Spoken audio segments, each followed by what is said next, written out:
미국의 헌팅턴 프레스 신문사 건물 앞에는 세 가지의 동상이 나란히 서 있습니다. 하나는 사람이 지구본을 껴안고 미소를 짓고 있는 모습이고, 다른 하나는 지구본 위에 거만한 표정으로 서 있는 모습입니다. 그리고 나머지 하나는 사람이 지구본 밑에 깔려 고통스러운 얼굴을 하고 있는 모습이죠. 여러분 한번 살펴보시기 바랍니다. 신문사 측에 이 동상의 의미가 무엇입니까? 라고 물었어요. 그럴 때 다음과 같이 설명했습니다. 지구본이라는 것은 흘러가는 시간을 상징하는 것이다. 사람이 지구본을 껴안고 있다, 이런 모습은 그 사람의 시간을 잘 관리하고 아끼는 사람으로서 표현하고 있는 사람이다. 지구본 위에 거만하게 서 있는 모습은 시간의 귀중함을 모르고 비웃고 있는 모습이다. 비웃고 있는 사람이다. 이걸 상징으로 이야기한 것이다 라고 이야기했습니다. 또 지구본 밑에 깔려있는 모습은 시간을 잘못 사용하여 실패의 나락으로 떨어져 고통당하는 사람의 모습입니다 그랬어요. 자, 우리는 항상 흐르는 시간을 잘 관리하고 최선을 다하자는 의미에서 이 동상을 세웠다고 이야기했습니다. 여러분, 그렇습니다. 성공이라는 게 그냥 주어지지 않는다는 것이죠. 우리에게 주어진 시간을 잘 관리하고 또 규모 있게 사용해서 그 열매를 거둘 때만이 그 소중의 시간의 귀중함을 잘 활용한 사람이다.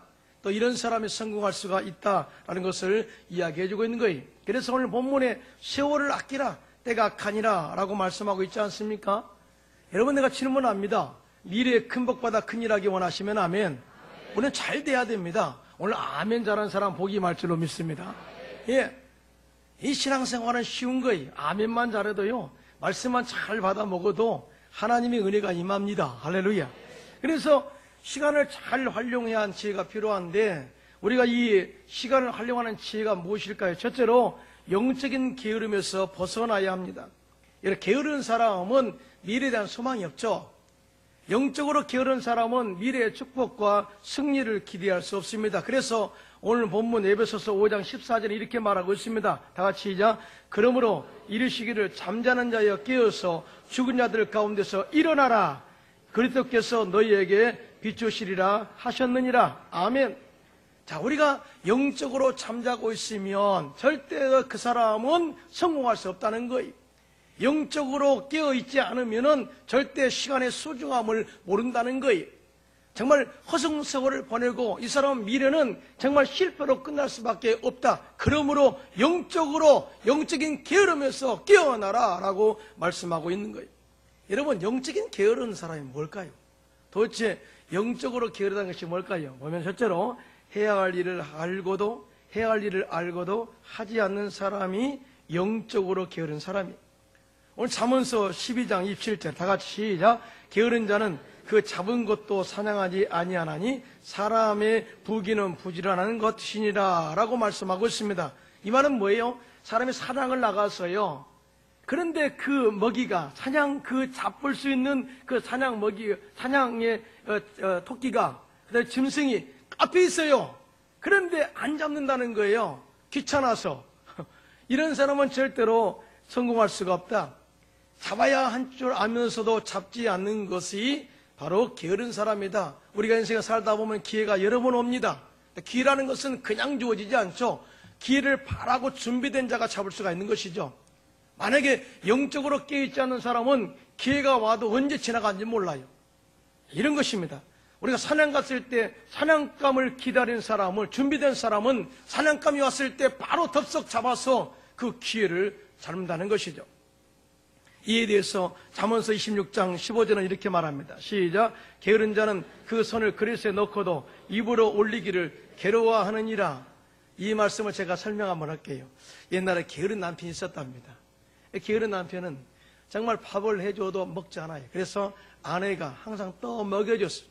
그런데 이 사람은 일어나도 침대에서 생활하고 이런 남편은 섬기는 아내가 가상하죠. 그런데 이제 아무리 섬겨도 바뀌지 않습니다. 하루는 이제 아내가 그 남편을 떠나서 멀리 여행을 떠나야 되는데 이 걱정이 앞섭니다. 왜냐하면 밥을 안 먹으니까. 밥을 해놔도 밥을 안 먹을까 생각하면서 밥을 먹으라고. 그리고 그래도 내가 밥을 해놓고 반찬을 해놓고 침도 옆에다 놔두면 그것은 떠먹겠지 하고 멀리 떠났다가 왔는데 남편이 음식을 떠먹기가 귀찮아서 죽었답니다. 참 얼마나 게을렀으면 이 음식 옆에 있는 것도 들게 귀찮아서 결국 음식을 먹지 않고 죽겠습니까? 이건 다른 말로 뭐라고 해요? 자신이 해야 할 일을 알고도 하지 않는 또 다른 표현이에요. 자, 우리가 인생을 살면서 성공을 위해서 이걸 해야 되는데, 하나님의 영광을 위해서 이걸 해야 되는데 우리가 알면서도 행동으로 옮기지 않는 것이 게으름이다 라고 이야기하고 있어요. 그래서 잠자는 자여 깨어나라 라고 성경은 우리에게 가르쳐주고 있는 것입니다. 여러분, 예배를 드리면요, 하나님께서 우리에게 엄청난 은혜 주십니다. 말씀을 통해서 우리에게 위로를 주시고, 말씀을 통해서 담대함도 주시고, 말씀을 통해서 응답도 주시고, 예배라는 것은 축복의 통로이거든요. 자, 이렇게 예배의 중요성을 알고도 예배 안 온다, 이건 뭐예요? 영적으로 게으른 자의 또 다른 모습이라는 거죠. 여러분, 기도하면 하나님께서 응답할 것을 믿으시면 아멘. 너는 내게 부르짖으라. 내가 내게 응답하겠고 네가 알지 못하는 크고 은밀한 일을 보이리라. 그렇게 분명히 말씀하셨어요. 네가 나에게 와서 기도하면 내가 반드시 시행하리니. 그랬어요. 하나님께서 기도의 응답을 반드시 약속하셨습니다. 이렇게 우리가 알고도 기도하지 않는다, 이것이 또 다른 영적인 게으름이라는 거예요. 여러분, 전도하면 먼저 그 나라와 그 일을 구하면 이 모든 것을 우리에게 더하신 하나님의 능력을 알고 믿고 또 경험한 것을 믿으시면 아멘 하시기 바랍니다. 자, 그러잖아요. 우리가 하나님의 일을 하면 하나님께서는 우리의 먹고 자고 또 모든 생활하는 것들을 다 채워주셔요. 부족함이 없도록 풍성하게 채워주셔요. 이것이 바로 하나님께서 약속하신 축복입니다. 믿으시면 아멘. 그런데 우리는 이걸 모르고 우리가 생활, 의식주를 내가 힘쓰는 거예요. 위해서 힘쓰는 거예요. 하나님은 먼저 그 나라와 그 일을 구하라. 전도하면 내가 하나님께서 채워준다고 했는데 그걸 알면서도 안 하는 거, 이것이 바로 영적인 게으름의 또 다른 모습이라는 거죠. 여러분, 영적으로 깨어있어 하나님의 뜻이 무엇인가를 분별하고 정말 하나님께서 원하시는 그 일에 동참하고 마지막이 될수록 모이기에 더욱 힘써 하나님 영광에서 멋지게 쓰임받는 저와 여러분 되시기를 주님의 이름으로 축원합니다. 히브리서 10장 25절입니다. 다 같이 시작. 모이기를 피하는 어떤 사람들의 습관과 같이 하지 말고 오직 권하여 그날이 가까워 오물 볼수록 더욱 그리하자. 아멘. 마지막 때 마귀는 끊임없이 우리를 공격합니다. 야, 교회 나가면 밥 주냐? 교회 나가면 뭐 나오니? 어떤 사람은 그렇게 질문했대요. 열심히 봉사한다고 하니까 얼마 받냐고, 교회에서. 세상 사람들의 중심은 항상 물질이죠. 그러나 우리는 뭐예요? 우리의 모든 섬김의 하나님의 영광을 위하여 우리가 하나님을 잘 섬기고 말씀대로 살아가면 자자손손이 복을 받는데 천대 만대까지 복이 주어지는 축복, 이거 약속을 믿기 때문에 우리가 섬기는 거 아니겠습니까? 그러므로 이 마지막 때에 더욱더 열심히 모여 서로 격려하고 위로하고 힘을 얻어서 세상을 정복하고 다스리면서 승리하는 저와 여러분 되시기를 주님의 이름으로 축원합니다. 시간의 기회를 잡으시기를 주님의 이름으로 축복합니다. 둘째로 영적으로 게으른 자의 특징이 있는데, 일은 하지 않고 말만 많은 사람이, 입만 분주한 사람이. 잠언서 22장 13절에 다 같이 시작. 게으른 자는 말하기를 사자가 밖에 있은즉 내가 나가면 거리에서 찢기겠다느니라, 이렇게 말씀하고 있는데요, 이 말씀을 이해하기 위해서는 그 시대 상황을 잘 이해를 먼저 해야 돼요. 지금은 공업이 발달되고 그 다음에 요즘은 정신산업이 발달돼가지고 이제는 머리로서 다 사업을 하고 그런 시대가 됐습니다. 그만큼 정신노동이 이제는 가치가 있는 시대가 되었죠. 그런데 옛날에는 농사만 지어서 먹고 살았어요. 농사를 안 지면 안 돼요. 농사 짓기 위해서는 먼저 나가서 씨를 뿌려야 됩니다. 또 김을 매야 됩니다. 병충해를 잡아줘야 됩니다. 그래야 풍성한 소득을 기대할 수가 있죠. 이것이 바로 그 시대에, 농경시대에 정말 그들이 축복의 수확을 기대하는 모습이라는 거죠. 그런데 이 사람들은 일하기가 싫으니까 이 밖에 나가지 않는다는 거예요. 사랑하는 성도 여러분, 핑계는 그렇게 중요하지 않아요. 중요한 것은 주님이 주신 능력을 가지고 환경을 정복하고 다스리고 또 기회가 있을 때 기회를 잡고 날마다 승리하시기를 주님의 이름으로 축원합니다. 여기서 게으른 자라는 말이 나오는데요. 이 게으른 자라는 말은 히브리어로 아첼이라는 단어예요. 아첼. 이 아첼이라는 단어는 한가하게 기대다 또는 늦추다 그리고 머뭇거리다라는 뜻을 가진 아차레라는 동사에서 나온 말입니다. 이 단어를 다시 정리하면 이렇게 해석할 수 있습니다. 게으른 자는 결단성이 없고 한가하게 빈둥거리고 기회를 놓치고 팔짱만 끼고 있는 상태를 말한다라고 이야기하고 있습니다. 여기서 강조하는 것은 게으른 자라고 해서 그 혀까지 게으르다고 생각하지 말라는 거예요. 게으른 자일수록 핑계가 많고 변명이 많다는 거예요. 그리고 행동을 하지 않는 사람이 바로 게으른 자의 또 다른 모습이다라고 이야기하고 있습니다. 여러분, 언행일치 중요합니다. 행동하고 말하고 행동하고 이런 하나의 삶을 살게 됐으기를 주님의 이름으로 축원합니다. 그다음에 세 번째, 게으른 자의 또 다른 모습은 뭐냐? 자기 중심적 사랑에 빠져 있는 사람을 말합니다. 여러분, 게으른 사람이라고 해가지고 자기 일에 집중하지 않는 건 아니에요. 힘든 일도요, 얼마나 열심히 하는지 몰라요. 어떤 사람이 게임에 빠졌어요. 게임 중독에. 여러분, 게임 중독에 빠지면은요, 헤어나오지 못합니다. 여러분, 이렇게 나는 게임을 할 줄 몰라. 그런데 너 하루 종일 게임해봐라. 그러면 아마 돌아버릴 거죠. 나 게임하기 싫은데, 너무나 힘든데, 정말 담비 자욱한 연기 속에서 게임해봐라. 힘드는 거예요. 그런데 이 사람은요, 그 힘든 일을 저녁 내 감당을 해요. 저녁 내. 여러분, 저번에 한번 신문에 나왔죠. 어떤 분이, 아줌마가 게임에 빠져버렸어요. 게임에 빠져가지고요, 열심히 하다가 이 아이를 낳은지도 모르고 아이를 낳았어요. 진짜로. 그래가지고 아이가 죽었거든요. 그래서 쓰레기통에 버렸잖아요. 나왔잖아요. 이건 제정신이 아니죠. 제정신이 아니죠. 근데 이런 사람은 자기가 좋아하는 일은 푹 빠져요. 자기 중심적 사랑에 빠져 있는 것이죠. 여러분, 노름도요, 보통 인내가 아니면 못합니다. 노름도 핫도 치는 사람들을 보면은요, 밤새 핫도를 친대요. 이게 바로 자기 중심적 사랑에 빠져 있는 게으른 자들이요. 가치 있는 것에 투자하지 않고 허송세월을 그렇게 열심으로 자기 중심에 빠져서 생활하는 사람을 다른 표현으로 영적으로 게으른 사람이다 라고 이야기하고 있습니다. 그러나 이 영적인 게으름을 방치하고 대수롭지 않게 생각하고 영적인 게으름과 동침하다 보면은 결국은 함께 죽을 수밖에 없다는 사실을 알아야 돼요. 역사를 통해서 왕을 제거하고 그 왕자의 자리를 노릴 때에 칼로 자객을 보내가지고 칼로 살해해서 더 그 자리를 차지한 그런 때가 있습니다. 그런 방법도 있습니다. 그러니까 자객을 보내서 그 사람을 죽이고 시해하고 그 왕자를 노리는 방법도 있어요. 그런데 대부분요, 또 이런 방법도 씁니다. 왕에게 음식에다가 독약을 집어넣어요. 그래가지고 서서히 먹고 시들시들 해가지고 죽게 만드는 방법. 그런데요, 역사를 보면요, 살해해서 왕자를 차지하는 경우가 드물어요.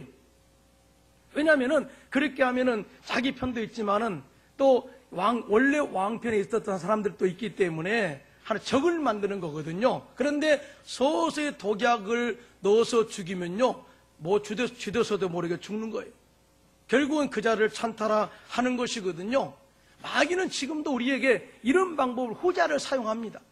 계속해서 게으름에 독약을 집어넣어서 자기도 모르게 게으름 속에 빠져버리게 만들고 자기 중심적 사랑에 빠지게 만들고 해야 하면서도 하지 않도록 만들어버리고 항상 그것을 자기도 모르게 독 속에 그냥 빠져들게 만든다는 것이죠. 그러면서 자기도 모르게 영적으로 죽어 하나님을 떠나도록 하는 것이 마귀의 전략입니다. 여러분, 절대 영적으로 깨어 속지 않기를 주님의 이름으로 축원합니다. 주의 말씀 안에 빛 가운데 거하시는 저와 여러분 되시기를 주님의 이름으로 축원합니다. 그리할 때 하나님께서 우리를 멋지게 귀하게 승리롭게 이끌어 가는 것입니다. 두 번째, 두 번째로, 그러면 시간을 어떻게 지혜롭게 활용해야 할까요? 시간은 우리 모든 사람에게 주어진 큰 축복입니다. 그런데 그 시간을 지혜 있고 효과 있게 사용할 때 우리의 미래와 성공이 또 있게 되는 것입니다. 시간을 잘 활용하면 그에 따른 대가가 있고 보상이 있다는 것이죠. 그러면 우리가 어떻게 시간을 지혜롭게 사용해야 할까요? 첫째로 꿈과 목표를 가지고 규모 있게 시간을 활용할 줄 아는 지혜가 필요해요. 오늘 에베소서 5장 15절로 16절 다 같이 시작. 그런즉 너희가 어떻게 행할지를 자세히 주의하여 지혜 없는 자 같이 하지 말고 오직 지혜 있는 자 같이 하여 세월을 아끼라. 때가 악하니라 그래요. 이 말씀은 두 가지 의미가 있습니다. 첫째는 쓸데없는 곳에 시간을 허비하지 말라 그래요. 이것은 바로 지혜로운 자는 정말 하나님께서 원하지 않는 일에 쓸데없는 시간을 허비하지 말라는 의미가 있고요. 두 번째는 꿈과 목표를 가지고 규모 있게 시간을 잘 활용할 것을 강조한 메시지가 되는 것입니다. 우리 인생에 항상 우리에게 맡겨진 그 시간들이 흘러가요. 그런데 그것을 잘 규모 있게 사용해서 잡아놓으면 이것이 미래에 우리 아름다운 영적인 집이 되는 것입니다. 그리고 우리 삶 가운데 영혼이 잘됨같이 범사가 잘되고 강건한 복을 누리게 되는 것입니다. 중요한 게 이거 하나 있습니다. 우리가 시간을 투자하고 또 규모 있게 사용할 때 한 가지, 정말 인내를 끝까지 이루시기를 주님의 이름으로 축원합니다. 중간에 포기하지 마시고 끝까지 인내를 이루어 여러분의 목표한 바를 다 누리게 되시기를 주님의 이름으로 축원합니다. 갈라디아서 6장 9절입니다. 다 같이 시작. 우리가 선을 행하되 낙심하지 말지니 포기하지 아니하면 때가 이름에 거두리라. 아멘. 하나님께서는 투자한 만큼의 가치, 투자한 만큼의 열매를 반드시 더 주시겠다고 약속하고 있습니다. 그러므로 여러분들이 하나님의 나라, 하나님의 일을 위해서 구하고 헌신할 때 이것은 공짜가 아니라는 거죠. 반드시 보상으로 갚아주시고 여러분의 삶 속에 풍성한 열매로 또 자녀가 잘 되는 복으로 채워진다는 사실을 절대로 믿게 되시기를 주님의 이름으로 축원합니다. 두 번째, 마지막으로 주의 뜻을 따라 지혜 있게 시간을 활용하는 것이 필요합니다. 에베소서 3장 17절 본문입니다. 17절입니다. 다 같이 시작. 그러므로 어리석은 자가 되지 말고 오직 주의 뜻이 무엇인가 이해하라. 아멘. 오늘 이 말씀에 어리석은 자는 주의 뜻을 이해하지 못하고 자기 뜻대로 생각대로 멋대로 생활하는 사람이다. 이런 자가 되지 않기 위해서 주님의 말씀을 잘 듣고 잘 이해하고 잘 깨닫고 그 말씀을 실천하는 그런 지혜가 필요하다라고 이야기하고 있습니다. 예수님께서는 달란트 비유를 통해서 이 상황을 정확하게 설명을 하고 있어요. 어떤 사람이 타국에 떠날 때 종들을 불렀어요. 그 종들에게 어떤 한 종에게는 5달란트를 주고 다른 종에게는 2달란트를 주고 그리고 마지막 종에게는 1달란트를 주고 떠났습니다. 그리고 얼마 후라는 것은 그 종에게 맡겨놓은 때가 지난 이후에 반드시 계산할 때가 온다는 것을 상징적으로 이야기해 주는 거예요. 우리에게 하나님께서 달란트와 재능을 주었습니다. 그리고 이것을 가지고 하나님의 영광을 위해서, 공동체 이익을 위해서, 그러면 전도를 영혼 구령을 위해서 멋지게 사용해봐 라고 주셨다는 것이죠. 자, 이것을 우리가 제대로 사용하지 않으면, 지혜롭게 사용하지 않으면 반드시 계산할 때가 왔을 때에 이에 대한 보상과 또 하나님의 문책이 있다는 것을 상징적으로 보여주는 것이거든요. 자, 얼마 후에 주인이 돌아와서 계산을 하게 돼요. 계산하는데 먼저 5달란트 받은 자가 이야기하기를 주인님이 내게 5달란트를 주셨는데 보십시오. 내가 또 열심히 해가지고 5달란트를 남겼습니다. 주인이 너무 기분이 좋은 거예요. 그래서 잘하였도다. 착하고 충성된 종아, 내가 적은 일에 충성하였음에 내가 많은 것을 내게 맡기리니 내 주인의 즐거움에 참여할지어다 라고 칭찬했어요. 기분이 너무 좋았어요. 2달란트 받은 자도 똑같이 보고합니다. 2달란트를 열심히 해서 남겼습니다. 그럴 때 그 주인이 5달란트 받은 자에게 한 칭찬을 그대로 동일하게 이야기합니다. 그런데 마지막으로 1달란트를 받은 종이 주인 앞에 와서 이렇게 보고합니다. 주인이여, 당신은 굳은 사람이라 심지 않은 데서 거두고 해치지 않은 데서 모으는 줄을 내가 알았으므로 두려워하여 나가서 당신의 달란트를 땅에 감추어 두었나이다. 보소서, 당신의 것이 여기 있으니 가져가십시오. 그럴 때 그 주인이 마태복음 25장 26절로 3절 이렇게 말합니다. 다 같이 시작. 그 주인이 대답하여 이르되 악하고 게으른 종아, 나는 심지 않은 데서 거두고 해치지 않은 데서 모으는 줄로 내가 알았느냐? 그러면 내가 마땅히 내 돈을 취리하는 자들에게나 맡겼다가 내가 돌아와서 내 원금과 이자를 받게 하였을 것이니라 하고 그에게서 그 1달란트를 빼앗아 10달란트 가진 자에게 주라. 무릇 있는 자는 받아 풍족하게 되고 없는 자는 그 있는 것까지 빼앗기리라. 이 무익한 종을 바깥 어두운 데 내쫓으라. 거기서 슬피 울며 이를 갈리라 하니라. 아멘. 자, 예수님께서 이 달란트 비유에서 말씀하시고자 한 의도가 뭐예요? 의도가. 이것은 의도는 두 가지입니다. 간다는 거예요. 이 2달란트와 5달란트에게 준 저 종에게 바라는 것은 기대하는 건 뭐예요? 충성됨이에요, 충성됨. 나에게 맡겨진, 너에게 맡겨진 일에 충성한 것에 대해서 너희들은 내 뜻을 알고 그렇게 행했다는 것에 대한 보상입니다. 그러니까 2달란트와 5달란트 받은 사람들은 주인의 뜻을 알고 행했다는 거예요. 알고. 이게 지혜로운 사람이죠. 그런데 1달란트 받은 사람들은 지가 생각한 거예요. 주인은 이렇게 생각할 것이다. 이런 마음을 가지고 있을 것이다. 그렇기 때문에 자기 멋대로 생각해서 땅에다 감춰놨다가 그대로 가져왔다는 거예요. 이것이 바로 두 가지 키포인트입니다. 지혜로운 종과 미련한 종. 지혜롭게 시간을 활용한 사람과 그렇지 않는 사람. 이걸 설명하고자 하는 하나님의 뜻이 있는 거예요. 이야기하잖아요. 주인이 말하기를 악하고 게으른 종아, 나는 심지 않은 데서 거두고 해치지 않은 데서 모으는 줄로 네가 알았느냐? 그래. 네가 알았느냐? 너 그렇게 생각했니? 나는 그런 사람이 아닌데 너 그렇게 생각했니? 너는 내 뜻을 몰랐구나 하는 그런 의도죠. 그런 의미. 그러니까 네 멋대로 생각하고 하는 것이 하나님의 뜻이 아니라는 거예요. 지혜로운 사람은 하나님의 말씀을 듣고 읽고 깨닫고 알고 그것을 행함으로 옮기는 사람이 지혜로운 사람이다. 아멘. 살다 보면은요 멀리 주님을 떠날 때가 있어요. 그게 뭔지 아십니까? 내가 하고자 하는 일을 하고 하나님의 뜻과 전혀 상관없이 멀리 왔어. 그리고 나서 말하기를 이것이 하나님의 뜻입니다 라고 말하는 사람은요 다시 돌아와야 돼. 다시 돌아와. 이건 오늘 본문의 달란트 비유에서 정확하게 말씀하고 있습니다. 그래서 하나님께서 이 세상에 보는 것에 빠지지 말라는 것이죠.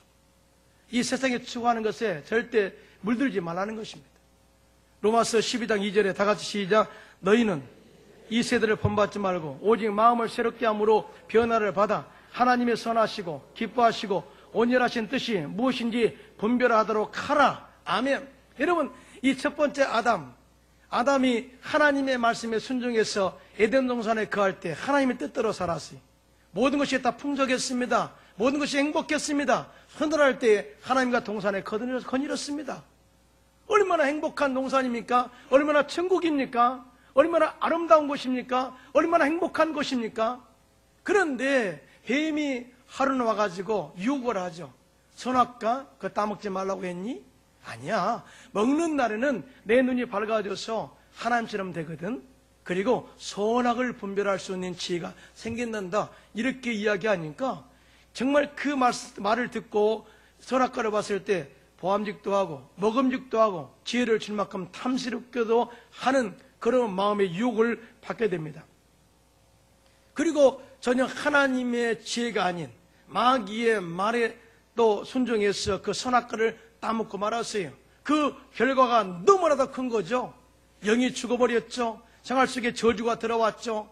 또 뿐만 아니라 질병으로 고통당하다가 결국은 지옥으로 가는 것이 인생이에요. 이게 정말 이런 삶을 지켜서 구원하시기 위해서 독생성자 예수님을 이 땅 2000년 전에 보내신 거예요.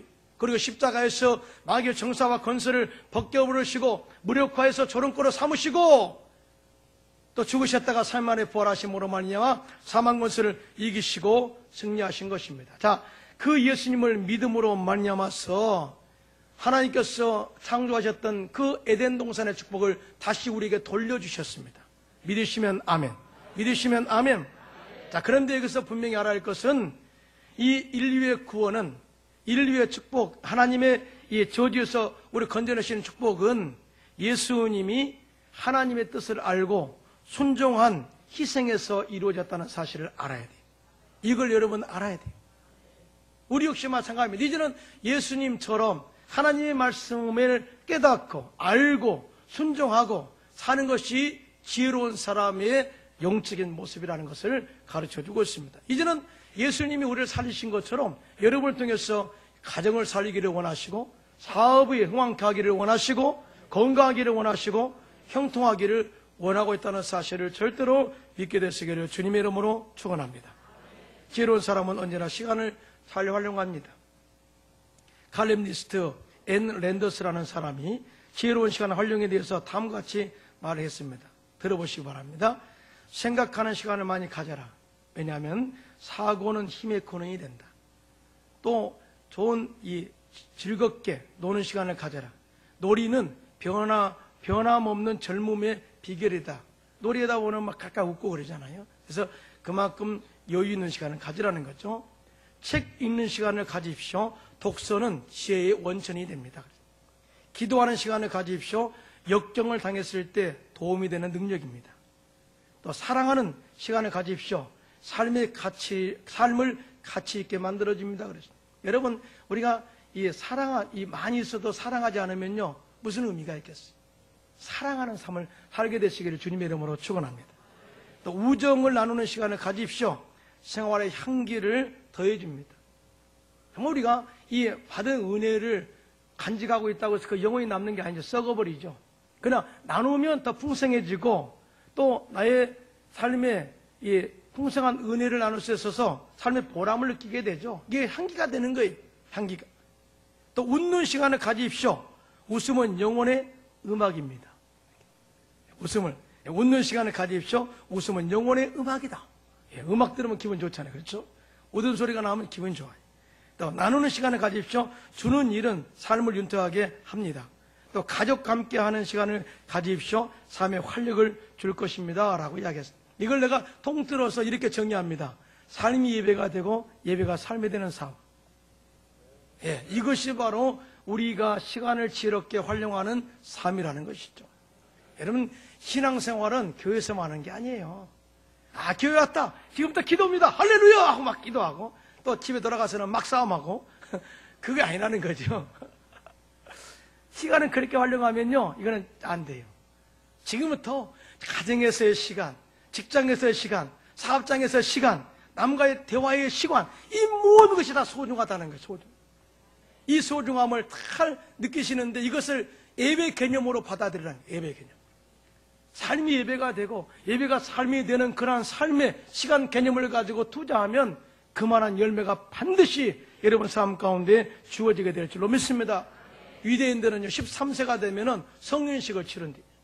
성인식을 치러요. 그런데 그때 꼭 성인식 때 선물하는 것이 있는데 손목시계라고 합니다. 손목시계. 앞으로 너는 성인이 되었으니까 네가 스스로 시간을 잘 낭비하지 말고 관리할 줄 아는 그런 사람이 되어라 하는 의미에서 시계를 선물로 준다는 거예요. 하나님께서 우리에게 일생의 선물의 시간을 주었습니다. 그런데 이제 시간이 짧아요. 시간이 짧아요. 오래 영원히 이거 사는 것이 아니라 우리 영원한 삶은 천국에 있습니다. 천국에 있습니다. 이걸 우리가 대망한다면 이 세상의 삶이 허송세월이 아니라 가치 있게 만드시기를 바랍니다. 시간이 없어요. 그러므로 이게 주어진 시간을 잘 규모 있게 관리해서, 지혜롭게 관리해서 정말 하나님이 주신 그 예비하신 복을 받아서 큰 복 받아 큰일 하시는 저와 여러분 되시기를 주님의 이름으로 축원합니다. 축원합니다.